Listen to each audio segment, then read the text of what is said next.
Welcome to our channel chemistry wizard. आज की इस वीडियो में हम लोग पढ़ने वाले हैं बीएससी पार्ट 2 पेपर 4 के कुछ महत्वपूर्ण question, VVI question, most expected question, जो कि केमिस्ट्री ऑनर्स पेपर 4 में आने वाले क्वेश्चन है। इससे पहले मैंने 3 वीडियो अपलोड कर चुका है, सीरीज 1, सीरीज 2, सीरीज 3। ये सीरीज नंबर 4 है, तो इससे पहले 3 को देखना ना भूलें।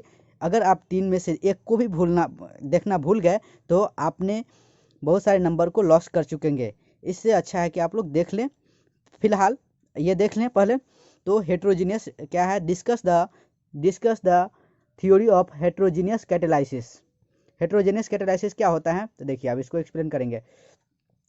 तो those catalysis which is not present in reactant phase then it this type of catalysis are known as heterogeneous catalysis. कह रहा है कि वैसे कैटालाइसिस जिसमें रिएक्टेंट फेज जो होते हैं और कैटलिस्ट जो होते हैं सेम फेज में नहीं होते हैं, वो कहलाते हैं हेट्रोजेनियस कैटालाइसिस। अब देखिए इसका एक्सप्लेन थोड़ा कर देना है, क्योंकि 7.5 नंबर में आ जाता है ये कभी कभी। We know that catalyst are the substance which increase और decrease the rate of reaction and doesn't take part in reaction if reactant and product are in different phase, that is dispersed phase, and dispersion medium are in different phase, then it is known as heterogeneous catalysis। कह रहा है कि हम जानते हैं कि catalyst वे substance होते हैं जो रेट ऑफ रिएक्शन को इंक्रीज और डिक्रीज कर देते हैं, लेकिन पार्ट में केमिकल रिएक्शन में पार्ट नहीं लेते हैं, है ना। तो और जिसमें रिएक्टेंट फेज जो होते हैं अलग अलग और कैटलिस्ट भी अलग अलग फेज के होते हैं, स्टेट के होते हैं, वो कहलाते हैं हेट्रोजेनियस कैटालाइसिस। जैसे देखिए नाइट्रोजन और हाइड्रोजन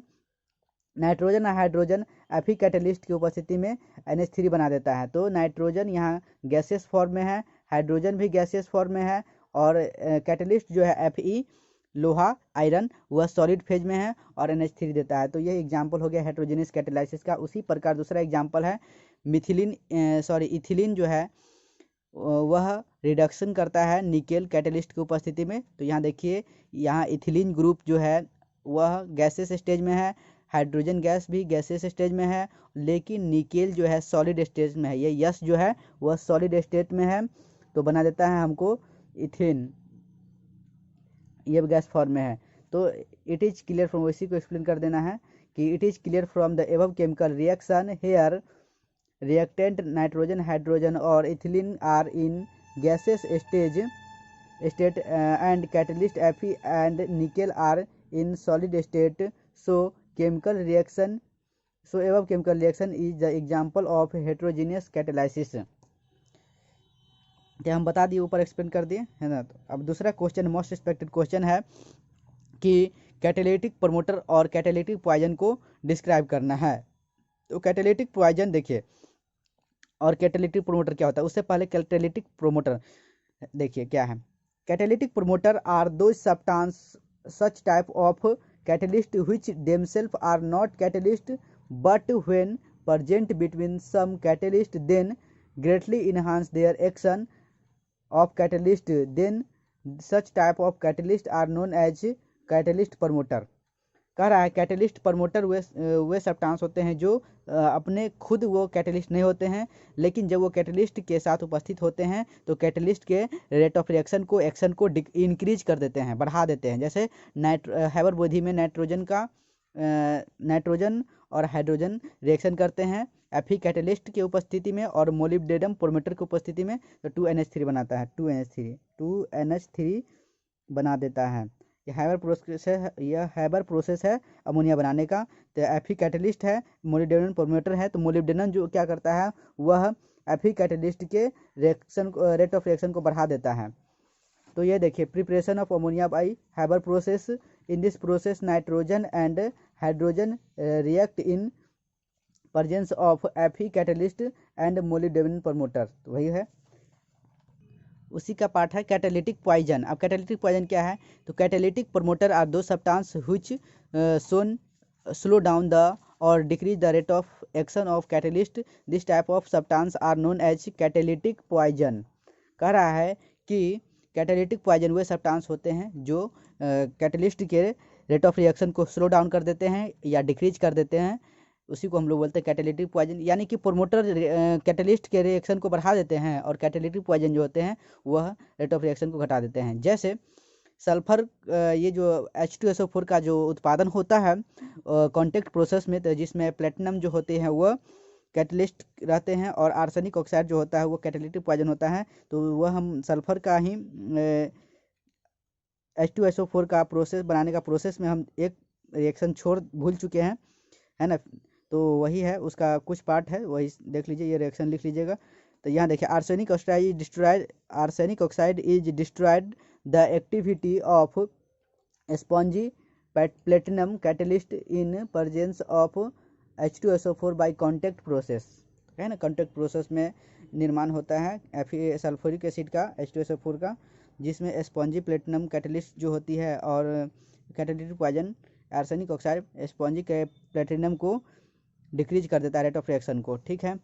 अब ये देखिए, aniline is weaker base than ammonia, ये भी VVI क्वेश्चन है, इस पर मार लीजिए टिक, बढ़िया से अच्छा से लिख लीजिए, यही आएगा चौथा पेपर में LNMU के क्वेश्चन में, ठीक है।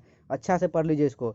तो हम देखिए एनिलीन का सूत्र, जब बेंजीन में NH2 ग्रुप का इंट्रोडक्शन होता है तो एनिलीन बोलते हैं। ये NH3 है, उसके बॉन्ड ऑर्डर को दिखा दिए हैं कैसे कैसे वह अष्टक डुएट पूरा करता है।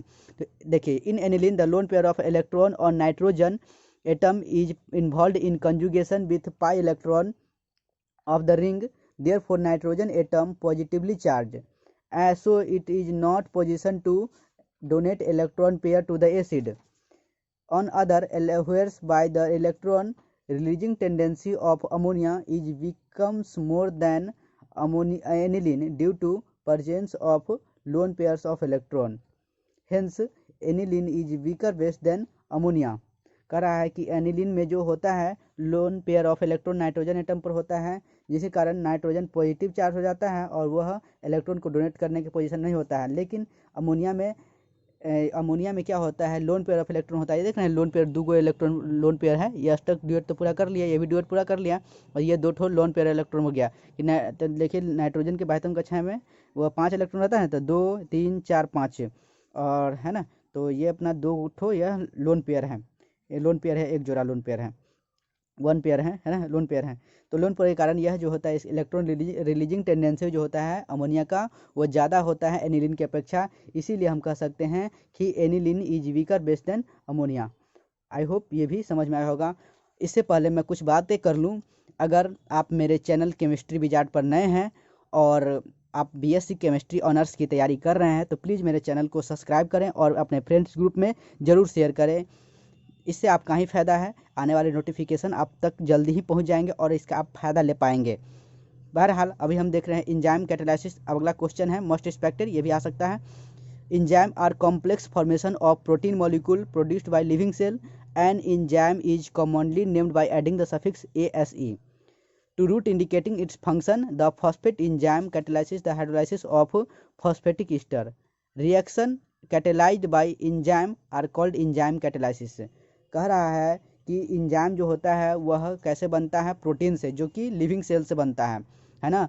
इंजाइम के अंत में नाम रहता है ASE लगा होता है, सफिक्स ASE लगा होता है, जैसे इमाइलेज, जाइलेज, है ना, इसी प्रकार इसका ये जो ASE जो दर्शाता है इसका इंडिकेटिंग इट्स फंक्शन, इसके कार्य को दर्शाता है। फॉस्फेट एंजाइम कैटालाइसिस, जिस प्रकार फॉस्फेट एंजाइम जो होता है वह फॉस्फेटिक ईस्टर के हाइड्रोलाइसिस को दर्शाता है। Reaction catalysed reaction catalysed by enzyme are called enzyme catalysis. Reaction जो होता है catalysed by enzyme is called are called enzyme catalysis. Example के लिए lactic bacillus enzyme present in curd catalyst the conversion of milk. तो ये हो गया enzyme catalysis हो गया। आई होप ये वीडियो समझ में आया होगा। Thanks for watching chemistry wizard, always with you.